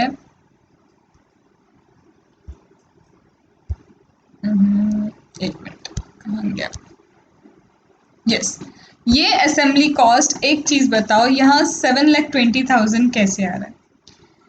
यहाँ पे असेंबली कॉस्ट 7,20,000 कैसे है और ये 8,40,000 कैसे? बहुत सड़ी सी बात पूछ रही हूँ मैं, लेकिन कई बार क्या होता है एकदम मतलब आप फ्लो में क्या है, चलते जाते हो तो वो ध्यान ही नहीं देते हो। असेंबली कॉस्ट पहले कितनी दी थी जब 600 यूनिट्स 600 का बैचेस था? पर बैच के लिए कितनी दी है? ये देखो यहाँ पे, आओ वापस पीछे आओ, पर बैच के लिए कितनी है? 800। तो 900 बैच के लिए बट ऑब्वियस कितनी होगी? 720। सिमिलरली 1050 के लिए निकाल लो। ये रहा आपका कंट्रीब्यूशन एंड फिक्स्ड कॉस्ट पे तो उन्होंने पहले ही बोल दिया था कोई चेंज नहीं आएगा, फिक्स्ड कॉस्ट में कोई चेंज नहीं आएगा। तो जब फिक्स्ड कॉस्ट में कोई चेंज नहीं आया तो यहाँ पे भी हमने कोई चेंज बुक नहीं किया है, यहाँ पे भी हमने क्या नहीं किया है? कोई चेंज बुक नहीं किया है। ठीक है, तो यहाँ पे हमारी फिक्स्ड कॉस्ट हो गई 6,60,000, जो पहले थी वही की वही क्या हो गई? हमारी फिक्स्ड कॉस्ट हो गई। अब यहाँ पे कंट्रीब्यूशन में से फिक्स्ड कॉस्ट माइनस किया, ये रहा आपका प्रॉफिट। ये क्या आ गया आपका? Profit. Do you have any sort of query in this? Do you have any sort of query? ये देखो यहाँ पे हमने ऑलरेडी वैसे कैलकुलेट किया था, 600 बैच के लिए इतना है, हमने बोल दिया फिक्स्ड कॉस्ट को चेंज होनी नहीं है, तो 900 हो या 1050 बैच हो, फिक्स्ड कॉस्ट वही रहेगी। तो this was question number 46। This was question number 46। I hope चीज़ें समझ में आई। ठीक है, चलो तो अब करते हैं हम question number 47। Right. Question number 47 में क्या बोला है? Question number 47 being easy, but last में जहाँ इसका एक कंक्लूजन आएगा वहाँ थोड़ा सा नहीं, थोड़ा सा ज़्यादा दिमाग आपको चलाना है और कोशिश करना कि खुद वो एनालिसिस कर पाओ। तो वीडियो पॉज करो, क्वेश्चन पढ़ लो भले ही, और लास्ट का एनालिसिस या फिर यहाँ पे जहाँ पे जब मैं कैलकुलेशन पूरा कर दूंगी वहाँ मैं बोलूँगी वीडियो पॉज करो, आपको टाइम दूंगी कि आप पढ़ो और वो कंक्लूजन को ड्रॉ करके बताओ कि क्या आप कंक्लूजन देते। ठीक है, चलो। सबसे पहले हमारा जेमिनी पब्लिशर चाहता है, क्या चाहता है? एक न्यू मंथली मैगजीन लेना चाहता है, लेके आना चाहता है मार्केट में। जेमिनी साहब चाहते हैं, जो कंपनी है, it want a new monthly magazine लेके आए जिसकी कॉपी की प्राइस है, एक कॉपी 10 रुपीज की सेल होगी। Sales of magazine are expected to be 5 lakh copies. ये एक्सपेक्ट क्या कर रहे हैं? इनका एक्सपेक्टेशन है 5 लाख कॉपीज बिकेंगी। बढ़िया है। But this is possible, but it is possible, यहाँ ध्यान रखो, but it is possible that actual sales could differ. देखो इनका एक्सपेक्टेशन है 5 लाख कॉपीज बिक जाएंगी, बट एक्सपेक्टेशन है ना, एक्सपेक्टेशन तो चेंज हो सकती है ना। एस्टिमेट किया है इन्होंने, एस्टिमेशन तो चेंज हो जाता है। Two different methods of producing the magazines are being considered and neither would involve any capital expenditure. कोई कैपिटल एक्सपेंडिचर नहीं लगेगा। दो डिफरेंट मेथड हैं जो ये लेके आ रहे हैं, कोई भी मेथड ले लो, चाहे मेथड ए हो बी हो, कोई एडिशनल कैपिटल एक्सपेंडिचर नहीं है। The estimated production cost for each of the two methods of manufacture. The estimated production cost for each of the production method. ठीक है, यहाँ पे क्या बोला है? ये जो प्रोडक्शन कॉस्ट है दोनों मेथड्स के लिए, वो सारी चीज़ें और एडिशनल मार्केटिंग डिस्ट्रीब्यूशन कॉस्ट जो है of selling the new magazine, ये सारी चीज़ें हमें यहाँ पे दी है। कुछ फिक्स्ड कॉस्ट दिया है, कुछ यहाँ पे क्या दिया है, डिस्ट्रीब्यूशन कॉस्ट वगैरह सारी चीज़ें यहाँ पे दे के रखी है। The following estimation has been available. उसके अलावा क्या एस्टिमेशन दिया है?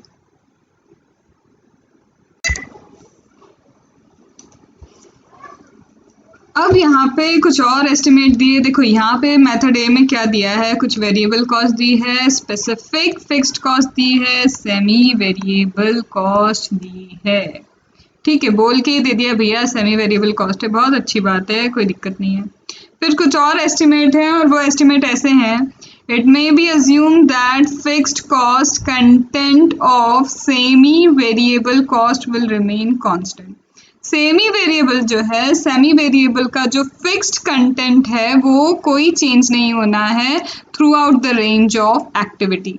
3,50,000 कॉपीज हो या फिर 4,50,000 copy, there would be no change. Company currently sales a magazine covering related topic. Company इसी तरह का कुछ क्या है, रिलेटेड कॉपी से रिलेटेड अभी एक मैगजीन सेल करती है to those that will be included in new publication, and consequently it is anticipated that sales of existing magazine will adversely affect। नई मैगजीन आ रही है, सेम टॉपिक पे आ रही है, तो अब ये न्यू पब्लिकेशन में लोग आएंगे तो कहीं ना कहीं पुरानी मैगजीन की सेल्स कम होनी है, ऐसा बोला है। ये एस्टिमेट कर रहे हैं हर 10 कॉपी जो सेल होगी न्यू पब्लिकेशन की, न्यू पब्लिकेशन की 10 कॉपी के बदले में एग्जिस्टिंग मैगजीन का एक कस्टमर जाएगा क्योंकि वो शिफ्ट होगा न्यू में। ठीक है, तो न्यू कॉपी अगर जा रही है, न्यू पब्लिकेशन 10 है तो 10 के बदले में एक क्या जाता है, हम एग्जिस्टिंग वाला लूज करने वाले हैं। ठीक है, then sales and cost data. Sales 2,20,000 copies per month, sales इतने रुपए का हो रहा है। सेल्स प्राइस दिया है, वेरिएबल कॉस्ट दिया है, फिक्स्ड कॉस्ट दिया है एग्जिस्टिंग मैगजीन का, एग्जिस्टिंग मैगजीन की ये सारी चीज़ें आपको दी है।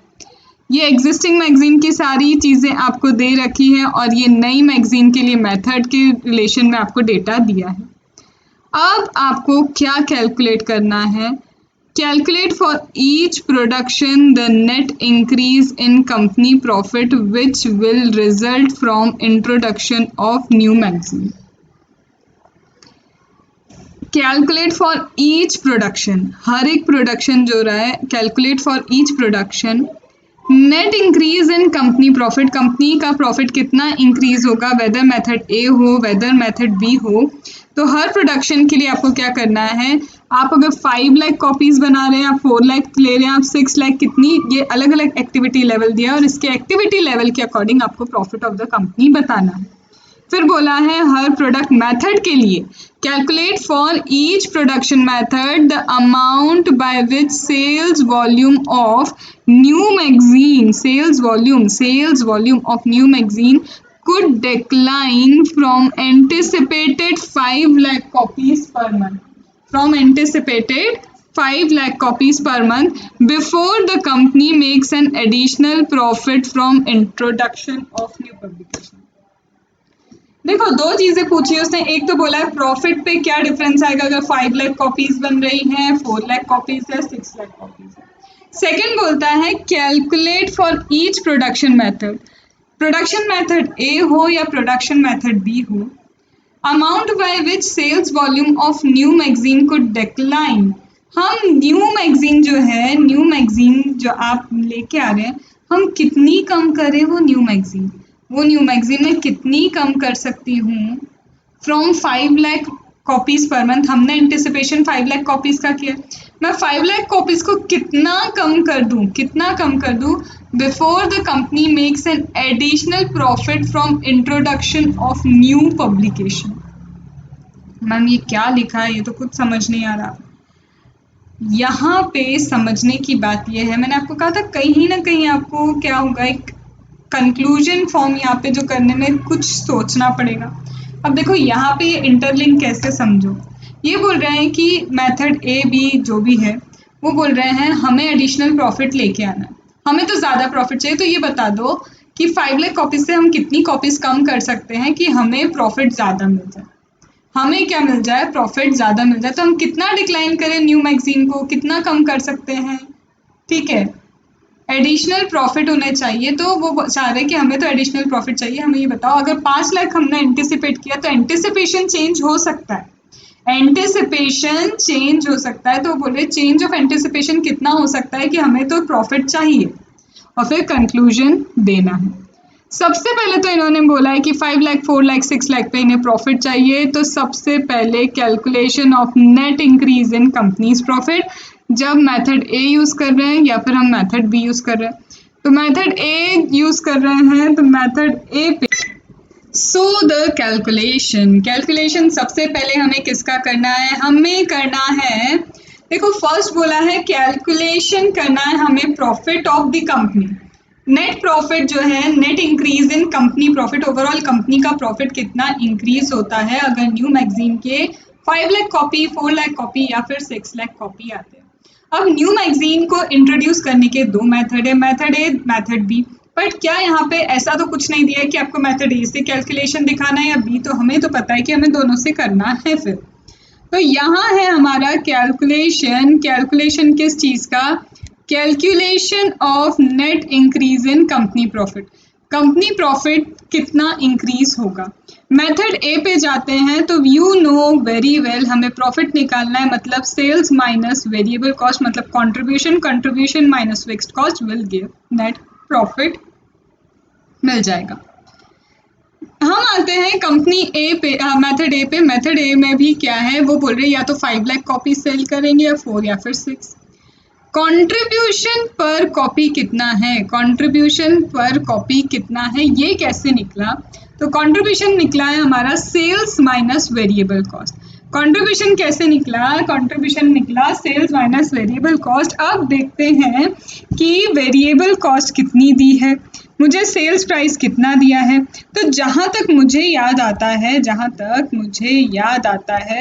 कि सेल्स जो था, जहाँ तक मुझे आता है याद कि सेल्स प्राइस है 10 rupees, right, am I right, yes ma'am, sales price 10 rupees है, ये यहाँ पे लिखा हुआ है।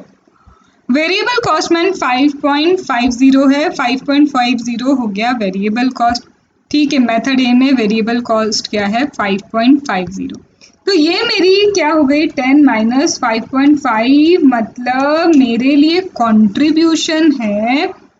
अरे मतलब ये कैसे हो गया, वेरिएबल कॉस्ट से 5.5 माइनस की, कंट्रीब्यूशन यहाँ 3 दे रहा है मैम, इसलिए क्योंकि यहाँ ये जो सेमी वेरिएबल कॉस्ट है इसमें भी एक वेरिएबल कॉस्ट है जो हमें लेनी होगी, जो अभी हमने नहीं ली। बिल्कुल सही कहा। तो अब आते हैं हम सेमी वेरिएबल कॉस्ट में से वेरिएबल अलग करने। तो कैसे करते हैं, change in cost divide by change in unit. Cost कितना चेंज हुआ, कॉस्ट चेंज हुआ 1 लाख से, एम आई राइट, कॉस्ट कितना चेंज हुआ 1 लाख से, और कॉपीज कितनी चेंज हुई, यूनिट कितनी चेंज हुई 1 लाख से। तो 1 lakh divide by 1 lakh, but obvious 1 rupees आ जाएगा। तो ये हो गई हमारी वेरिएबल कॉस्ट पर यूनिट। क्या इतना समझ में आया? यस मैम, ये समझ में आया। तो चलो अब एक बार देख लेते हैं, 10 माइनस 6.5 किया 3.5। अरे ये शायद फिर ये गलत दिया होगा, ये शायद गलत दिया होगा, मुझे ऐसा लग रहा है ना? सोचो, मैं 2 मिनट आपको दे रही हूँ, 2 मिनट ज़्यादा हो गए, 10 सेकेंड आपको दे रही हूँ। क्या ये 3.5 आना चाहिए या 3 आना चाहिए? कुछ तो गड़बड़ हो रही है, या तो इंस्टीट्यूट ने गलत, पीएम में गलत सॉल्यूशन दिया, या फिर हम गलत सोच रहे हैं। यहीं पे तुम मार खा सकते हो, याद रखो, यहीं पे गड़बड़ हो सकती है। एक चीज़ याद रखो, जब न्यू कॉपी सेल होती है, न्यू कॉपी अगर 10 यूनिट सेल हो रही है तो 1 यूनिट ओल्ड कॉपी का जा रहा है। There is contribution loss. On sale of every 10 copies of new magazine, there is a loss of 1 magazine of old, और old का जो contribution है वो old का contribution loss on 1 magazine कितना है? ये सेल होता है कितने में? ये सेल होता है 8.5 में, वेरिएबल कॉस्ट है 3.5। दैट मीन्स 5 रुपीज़ का contribution है पर मैगजीन। पर हमारे यहाँ क्या हो रहा है, 10 मैगजीन बेच के 1 यूनिट का लॉस होता है। 10 मैगजीन न्यू वाली जाएगी तो 1 ओल्ड का लॉस होता है। मतलब यहाँ पे हम ये बोल सकते हैं कि 5 डिवाइड बाय 10, 5 डिवाइडेड मतलब एक नई यूनिट जो बिकती है, एक नई मैगजीन बिकती है, तो उस पर लॉस कितना हो रहा है, हम ये बोल सकते हैं 0.5, बोल सकते हैं कि नहीं? तो ये 0.5 अब हो गया ना, ये 3, अब हो गया ये 3। तो दिस इज कंट्रीब्यूशन पर कॉपी। ये है आपका कंट्रीब्यूशन पर कॉपी। इसको ओवरऑल टोटल आपने कैलकुलेट कर लिया। इसके बाद फिक्स्ड कॉस्ट आपको, मुझे नहीं लगता कि मुझे अब बतानी चाहिए कि फिक्स्ड कॉस्ट क्या होगी। स्पेसिफिक फिक्स्ड कॉस्ट यहाँ कितनी है? 8 लाख। स्पेसिफिक फिक्स्ड कॉस्ट यहाँ पे कितनी दे के रखी है? 8 लाख। फिर यहाँ पे एक चीज़ बताओ, फिर यहाँ पे एक चीज़ बताओ कि यहाँ पे फिक्स्ड कॉस्ट आपको कैलकुलेट करना आएगा क्या? यहाँ पे आप फिक्स्ड कॉस्ट कैलकुलेट कर पाएंगे? मैम ऐसे कैसे कर सकते हो? 3,50,000 कॉपीज है, वेरिएबल कॉस्ट पर यूनिट 1 है, तो ये हो गया 3,50,000, राइट। 5,50,000 टोटल कॉस्ट है, तो 5,50,000 में से वेरिएबल कॉस्ट आप माइनस करेंगे, ये 2 लाख आएगा या नहीं? और अगर ये मुझे बताना पड़ रहा है तो गड़बड़ है।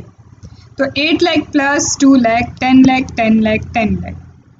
बात आई समझ में? ये हो गया आपका increase in profit. This is your increase in profit. इस क्वेश्चन में एक और एनालिसिस आएगा जो आपको याद समझना ज़रूरी है। फिर मेथड बी का आप कैलकुलेट कर सकते हैं, 5 लाख 4 लाख 6 लाख वही है।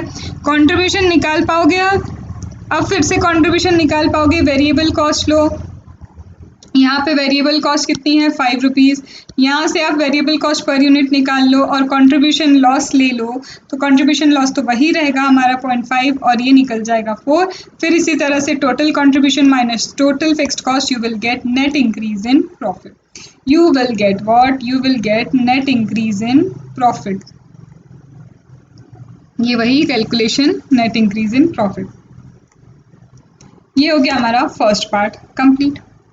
अब सेकेंड पार्ट में इन्होंने क्या पूछा है? सेकेंड पार्ट में ये बोलते हैं calculate for each production method, calculate for each production method the amount by which sales volume of new magazine could decline. हम न्यू मैगजीन को कितना कम कर लें, कितना कम कर लें कि ओवरऑल कंपनी के प्रॉफिट पे इफेक्ट ना आए। मतलब हमें प्रॉफिट चाहिए, हमें नेट प्रॉफिट चाहिए पर हम कम कर सकते हैं, 5 लाख से कम कर सकते हैं हम कॉपीज को, लेकिन कितना कम करें कि प्रॉफिट पे इम्पैक्ट ना है, मतलब ब्रेक इवन पॉइंट ही बोल रहे ना वो, ब्रेक इवन पॉइंट के नीचे गए तो लॉस आना चालू हो जाएगा, तो ब्रेक इवन पॉइंट पे नो प्रॉफिट नो लॉस होगा, तो यहाँ पे हमें बीईपी कैलकुलेट करना है, हमें फिक्स्ड कॉस्ट पता है, हमें कंट्रीब्यूशन पर यूनिट पता है मेथड ए में, हमें फिक्स्ड कॉस्ट मेथड बी में पता है और फिक्स्ड कॉस्ट पता है और साथ में कंट्रीब्यूशन पर यूनिट पता है, तो क्या आप यहाँ पे बीईपी निकाल सकते हो? तो बीईपी क्या है? बीईपी है कि यहाँ पे नो प्रॉफिट नो लॉस पे आओगे, यहाँ पे नो प्रॉफिट नो लॉस पे आओगे और साथ में आप मार्जिन ऑफ सेफ्टी निकाल सकते हो। टोटल सेल इतना है, total sale minus BEP, total sale minus BEP, ये हो गया आपका मार्जिन ऑफ सेफ्टी। ये क्या है आपका मार्जिन ऑफ सेफ्टी? ये है आपका क्या मार्जिन ऑफ सेफ्टी। आई यहाँ तक बात समझ में? ये है क्या मार्जिन ऑफ सेफ्टी, मतलब इतने तक में हम क्या, अगर हमें कम करना है तो हम करते करते कम इतना कम कर सकते हैं, बी मेथड में 1,25,000 कॉपीज कम कर सकते हैं, उससे कम किया हमने तो लॉसेस आना स्टार्ट हो जाएंगे, तो लॉसेस आना स्टार्ट हो जाएंगे। फिर third is what? Any conclusion which you may draw from your calculation. आपकी कैलकुलेशन से आप क्या कंक्लूजन निकाल पा रहे हैं? What conclusion you may conclude. ठीक है, पढ़ो इसको। You have 30 seconds. I am giving you, no 1 minute, I am giving you exactly 1 minute, और मैं यहाँ टाइमर भी लगा रही हूँ। In fact I want comments on this कि मैम इसका लॉजिक ये है। I hope you will sorry, आप कमेंट करोगे, करना ज़रूरी है। चलो 1 मिनट का टाइमर स्टार्ट हुआ, पढ़ो इस कंक्लूजन को और मुझे बताओ कि इसका मीनिंग क्या है।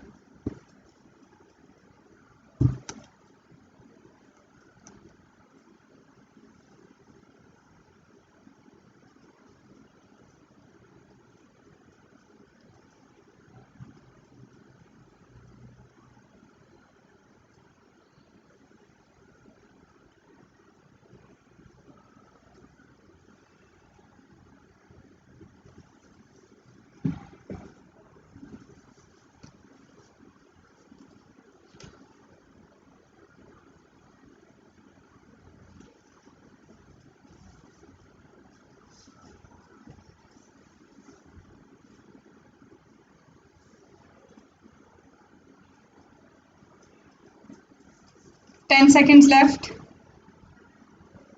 आई होप इस 1 मिनट में एटलीस्ट आपने वीडियो पॉज करा होगा और कुछ कमेंट्स देने के लिए सोचा भी होगा।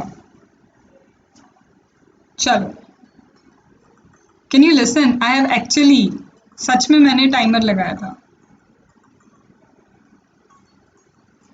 चलो, तो यहाँ पे वो बोल रहे कंक्लूजन हमें बताइए, कंक्लूजन की बातें कर रहे हैं। तो देखो कंक्लूजन अब ड्रॉ कैसे करते हैं, सुनो। आई होप किसी को तो समझ में आया होगा। अच्छा है, ये बहुत अच्छा है। देखो, the above calculation shows that method B has higher break even point। Method B जो है, मेथड बी का ब्रेक इवन पॉइंट ज़्यादा है। इसका मतलब अगर आपको प्रॉफिट अर्न करना है तो मेथड बी के अकॉर्डिंग आपको क्या करना होगा, कहीं ना कहीं ज़्यादा यूनिट सेल करोगे तब जाके आप ब्रेक इवन पॉइंट पे पहुंच पाओगे एज पर मेथड बी। इतनी बात तो आई समझ में? दैट मीन्स यहाँ ब्रेक इवन पॉइंट तो ज़्यादा है, साथ में कंट्रीब्यूशन पर कॉपी भी ज़्यादा है। यहाँ कंट्रीब्यूशन पर कॉपी भी ज़्यादा है लेकिन बेचना भी हमें ज़्यादा पड़ेगा। इसका मतलब मेथड बी के अकॉर्डिंग सेल्स वॉल्यूम जो है, कहीं ना कहीं प्रॉफिट यहाँ कमाना वल्नरेबल है, और यहाँ पे डिक्लाइन आप क्या कर सकते हो, 3,75,000 कॉपीज जब बेचोगे तब जाके ब्रेक इवन पॉइंट पे जाओगे। मतलब बहुत ज़्यादा कम नहीं कर सकते ऑफ नंबर ऑफ कॉपीज अगर मैं मेथड बी की बात करूँ। कंट्रीब्यूशन पर यूनिट अगर मैं बात करूँ, एग्जिस्टिंग मैगजीन का 5 रुपये है। कंट्रीब्यूशन पर यूनिट क्या है? एग्जिस्टिंग का 5 रुपये है। अब एक चीज़ ये बताओ, मैं अगर एक नई मैगजीन लेके आ रही हूँ, बहुत ध्यान से इस चीज को सुनना, ये सारे थ्योरी तुम्हें ऐसे ही समझ में आ जाएगी वो क्या लिखा है। अगर मैं क्या चाहती हूँ, मैं चाहती हूँ एक नई क्या लेके आना, न्यू मैगजीन लेके आना चाहती हूँ। ठीक है, ये रही मेरी न्यू मैगजीन। ठीक है, ये न्यू मैगजीन लेके आना है। न्यू मैगजीन के कारण ओल्ड मैगजीन के क्या होंगे, सेल्स अफेक्ट होंगे। ओल्ड मैगजीन से अभी मुझे प्रॉफिट हो रहा था, ओल्ड मैगजीन से मुझे क्या है, अभी प्रॉफिट हो रहा था, राइट। अभी क्या हो रहा था, मुझे ओल्ड मैगजीन जो है, तो मैंने जो ओल्ड मैगजीन है मेरी, उससे मुझे अभी बट ऑब्वियस से प्रॉफिट हो रहा था। ठीक है, अब एक चीज बताओ, ओल्ड मैगजीन का फिक्स्ड कॉस्ट क्या है। ओल्ड मैगजीन की अगर मैं बात करूं तो 8 लाख क्या है, ओल्ड मैगजीन में फिक्स्ड कॉस्ट है। ठीक है, 8 लाख डिवाइड बाय 5 किया। मैम ऐसा क्यों किया, मैंने ओल्ड मैगजीन का ब्रेक इवन पॉइंट निकाला। मैम क्यों निकाल रहे, एक चीज बताओ, न्यू मैगजीन में उतनी ही बेचना पसंद करूंगी जिससे ओल्ड मैगजीन से मुझे लॉस होना स्टार्ट ना हो जाए। ओल्ड मैगजीन में उतना ही सेल करना पसंद करूंगी, उसकी उतनी ही कॉपीज निकालूंगी कि ओल्ड मैगजीन जैसे जैसे सेल्स इंक्रीज होगा, न्यू मैगजीन का जैसे जैसे सेल्स इंक्रीज होगा, ओल्ड मैगजीन की सेल्स अफेक्ट होगी। मुझे क्या चाहिए कि इतनी कॉपीज बढ़ाई जाए न्यू मैगजीन की कि ओल्ड मैगजीन जितनी भी कम हो लेकिन ब्रेक इवन पॉइंट अफेक्ट ना हो जाए। ऐसा ना हो जाए कि मुझे लॉसेस होना स्टार्ट हो जाए। अभी करंटली कितना है, 220 कॉपीज बिक रही हैं of old magazine. Break even कितना है, ब्रेक इवन है 1,60,000। ब्रेक इवन कितना है, 1,60,000। अगर मैं बोलूँ मार्जिन ऑफ सेफ्टी यहाँ पे कितना है, 60,000 कॉपीज। मार्जिन ऑफ सेफ्टी कितना है, 60,000 कॉपी। मतलब ये कि मैं ज़्यादा से ज़्यादा ओल्ड मैगजीन के 60,000 कॉपीज अफेक्ट कर सकती हूँ। तो यहाँ पे क्या है, हर 60,000 कॉपी जो ओल्ड मैगजीन की अफेक्ट हो रही है, इसका मतलब न्यू मैगजीन कितना है, 6 लाख कॉपी सेल हो रहा है। 6 लाख कॉपीज जब न्यू मैगजीन की सेल होगी तो 60,000 copies of old would be affected. तो मेरे लिए मैं ज़्यादा से ज़्यादा क्या कर सकती हूँ, 60,000 copy of the old affect कर सकती हूँ। क्यों कर सकती हूँ, क्योंकि 60 अफेक्ट होने तक मैं नो प्रॉफिट नो लॉस पे चली जाऊंगी। 60,000 अगर ओल्ड का अफेक्ट हुआ तो नो प्रॉफिट नो लॉस हो जाएगा, लेकिन अगर इससे ज़्यादा हुआ तो मैं तो लॉस में जाऊंगी। तो बट ऑब्वियस है कि हम ज़्यादा से ज़्यादा 60 अफेक्ट करना पसंद कर सकते हैं, इससे ज़्यादा नहीं। तो ये है वो conclusion. Now you can read this and you will get it very well. So यही चीज़ इसमें थोड़ी सी इंपॉर्टेंट थी जो याद रखना था, और एक अपॉर्चुनिटी लॉस जो था वो आपको याद रखना था, कंट्रीब्यूशन लॉस वाली बात। ठीक है, तो this completes your question number 47। ये पूरा क्वेश्चन नंबर 47 आपका कंप्लीट हुआ। I hope it was really very easy for you to understand this concept. ठीक है, अभी क्वेश्चंस कुछ बच रहे हैं। ये वीडियो जैसे आपको मिल तो जाना चाहिए, अभी मैं अपलोड कर दूंगी। 48 टाइमिंग आई हैव क्रॉस्ड, तो ठीक है 48 हम नेक्स्ट वीडियो में लेंगे, और ये बहुत इंपॉर्टेंट कॉन्सेप्ट आने वाला है। इट्स गुड एंड बहुत इंटरेस्टिंग सा कॉन्सेप्ट है। ठीक है, तो नेक्स्ट वीडियो में 48 नेक्स्ट 5 to 6 क्वेश्चन हम उसमें कवर करेंगे। Hope this lectures are benefiting you. I just hope कि AML लेक्चर्स बेनिफिट कर रहे हैं। और chapter 2 was really very much awaited, because बहुत जगह कमेंट या फिर ये बोलो कि इंस्टा पे मुझे रिक्वेस्ट वगैरह आई थी, तो I think it's helping you. And if it is helping you तो बताओ एक बार कमेंट करके कि फाइनली आ रहा है, काम आ रहा है। ठीक है, तो चलो अब हम नेक्स्ट स्टार्ट करेंगे 48 से। 48 से नियर अबाउट आपको 5 to 6 क्वेश्चंस नेक्स्ट पार्ट में मिल जाएंगे। आई एम ट्राइंग जल्दी से जल्दी इसे कंप्लीट कर पाएँ, बट वही है कि बहुत ज़्यादा एक साथ एक ही वीडियो में नहीं हो पाता है। एक एक 1.5 घंटे के वीडियो ही हम कर सकते हैं, उससे ज़्यादा नहीं।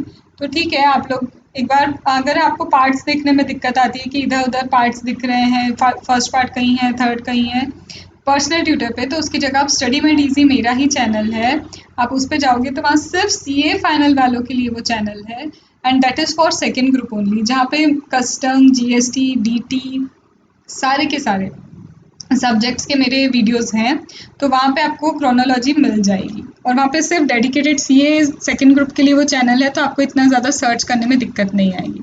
ठीक है, तो चलो पॉजिटिव रहो, क्यूमुलेटिव रिविजन करो, समरी नोट्स बनाओ और stay safe, stay at home and अपने आप को कंफर्ट जोन में मत आने देना। If you have listen my video जो मैंने कल अपलोड किया था PIL वगैरह से रिलेटेड, उसमें मैंने यही समझाया कि कुछ भी हो जाए खुद को कंफर्ट जोन में मत आने देना, क्योंकि 10 जुलाई को क्या होना है ये सब जानते हैं। ठीक है, तो don't let yourself be in comfort zone. ठीक है, चलो bye bye and stay safe.